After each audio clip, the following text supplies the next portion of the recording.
30খন বিচনাযুক্ত এখন চিকিৎসালয় 2012 বৰ্ষতে এই চিকিৎসালয়খন স্থাপন কৰা হৈছিল আৰু এই চিকিৎসালয়খন বৰ্তমান এগৰাকী চিকিৎসক আৰু এগৰাকী নাৰ্ছেৰে প্ৰায় 50খনতকৈ অধিক গাঁৱৰ জনসাধাৰণক চিকিৎসা সেৱা প্ৰদান কৰি আছে আৰু জনভাৱে যি হাবি জংঘলে এই মুহূৰ্তত আৱৰি ধৰিছে এখন চিকিৎসালয় যেনেধৰণে থাকিব লাগে সেই চিকিৎসালয়খনৰ অৱস্থা কিন্তু অতি নিম্ন পৰ্যায়ৰ ইতিমধ্যে চিকিৎসালয় হিচাপে স্থানীয় লোকে অভিযোগ উত্থাপন কৰিছে। আমি চিকিৎসকগৰাকীৰ ওচৰলৈ আহিছোঁ।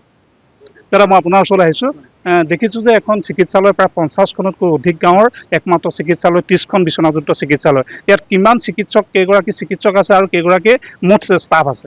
হয়, বৰ্তমান মোৰ এতিয়া 1 বছৰীয়া যোনটো কাৰ্যসূচী আপোনাৰ মানে ৰুৰেল পষ্টিং যোনটো কয়, সেইটো মই 1 বছৰৰ কাৰণে চৰকাৰৰ ফালৰ পৰা মই পষ্টিং কৰিছে ইয়াতে ভোদাঙত।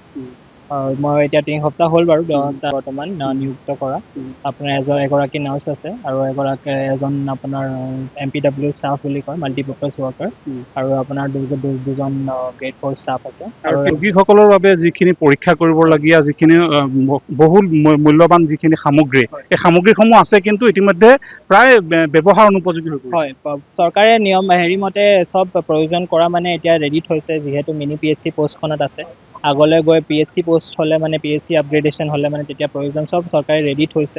এইটো চৰকাৰৰ ওপৰত এতিয়া যেতিয়া ইহঁতে আপগ্ৰেড কৰি বিচাৰিলে মানে তেখেতে তেতিয়া চব ৰেডি কৰি ৰোগীসকলৰ যিখিনি প্ৰয়োজনীয় চিকিৎসাৰ বাবে যিখিনি পৰীক্ষা সেইখিনি সকলো সা সুবিধা আছে, কিন্তু ইয়াত কৰিবৰ কাৰণে লেবৰেটৰী টেকনিচিয়ানৰ পষ্টখন বৰ্তমান এতিয়ালৈকে দিয়া নাই।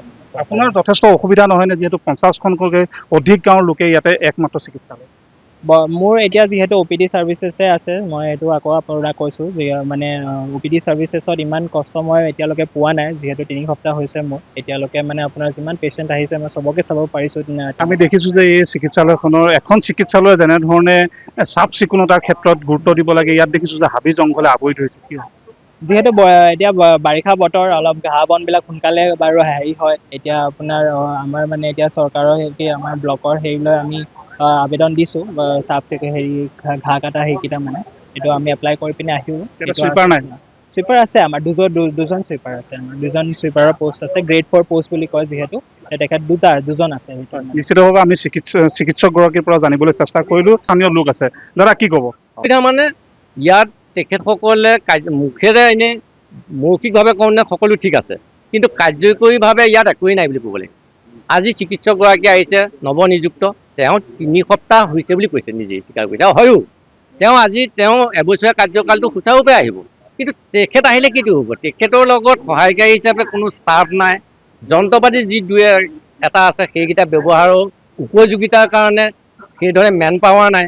এতিয়া আমি এটাই কথা কৈছোঁ যে ইয়াত মেন পাৱাৰ, বস্তু, অনুষ্ঠানটো আৰু ইয়াৰ যিটো মানে ইয়াৰ যিটো বাউণ্ডেৰী, যিটো বাহাদুৰি, মানে যিটো ইমান বিঘা 18 বিঘা মাটিৰ ধৰণে ইয়াত এজন চিকিৎসকেই কেৱল এগৰাকী নাৰ্ছেই পাৰে নেকি? কি আহ্বান জনাব? গতিকে আমি মুকলিকে চৰকাৰলৈ আহ্বান জনাইছোঁ যাতে অনতিপলমে এই অনুষ্ঠানটো বিভিন্ন এই 3 অধিক গাঁৱৰ ৰাইজৰ দুৰ্দশাৰ প্ৰতি লক্ষ্য ৰাখি ইয়াত উন্নত কৰিব লাগে। বিভাগীয়ভাৱে যিকেইজন চিকিৎসক, নাৰ্ছ, টেকনিচিয়ান এইসকলক ইয়াত নিযুক্তি দিব লাগে আৰু সেই যন্ত্ৰখিনি পুনৰ উদ্ধাৰ কৰি কৰ্মত ব্যৱহাৰ কৰিব লাগে।